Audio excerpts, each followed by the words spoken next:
U.S. President Donald Trump has pushed his nation to the brink of a global trade war, and Canada could be on the front lines. Despite warnings from within his own party that new tariffs will kill American jobs and growth, Trump is digging in his heels, promising a 25% tariff on steel imports, 10% on aluminum.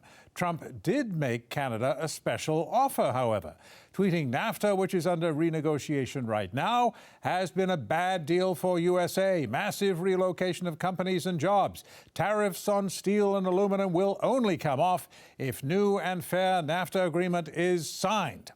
Well, that ultimatum has created a tense final day of NAFTA talks in Mexico. Negotiators are in the seventh round of those discussions, and the CBC's Katie Simpson joins me now in the studio with the latest. So, Katie, what happened today?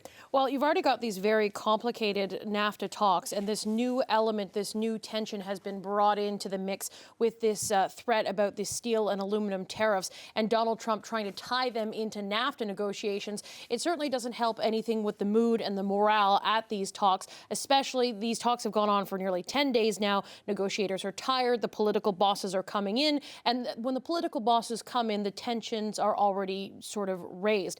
We heard what has been a vague fear become a direct threat from the Americans.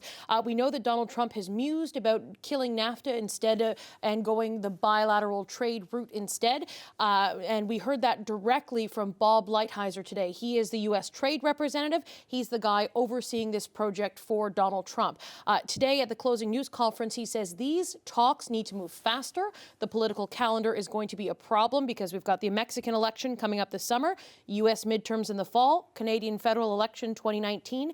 If we don't move faster, all the progress, and he says it's been slow, all that progress will be for nothing because they're just going to get stuck in new political headwinds. So they are now saying this needs to move faster. If it doesn't move faster, they're concerned that the Americans want to maybe break off the trilateral deal and do bilateral deals instead. Okay, so this round is wrapping up. What happens next then? Well, next up, there are plans to talk more. And so plans are in the works to being developed for another round of talks, possibly in Washington, possibly in April. But the Mexican election campaign will be underway. So it's unknown how that complicated factor is going to sort of have an impact on these talks. What is the Mexican team going to do because their political leaders are going to be out campaigning? So it adds, again, another layer of uncertainty to these very complicated talks. Thanks, Katie. CBC's Katie Simpson. Appreciate it.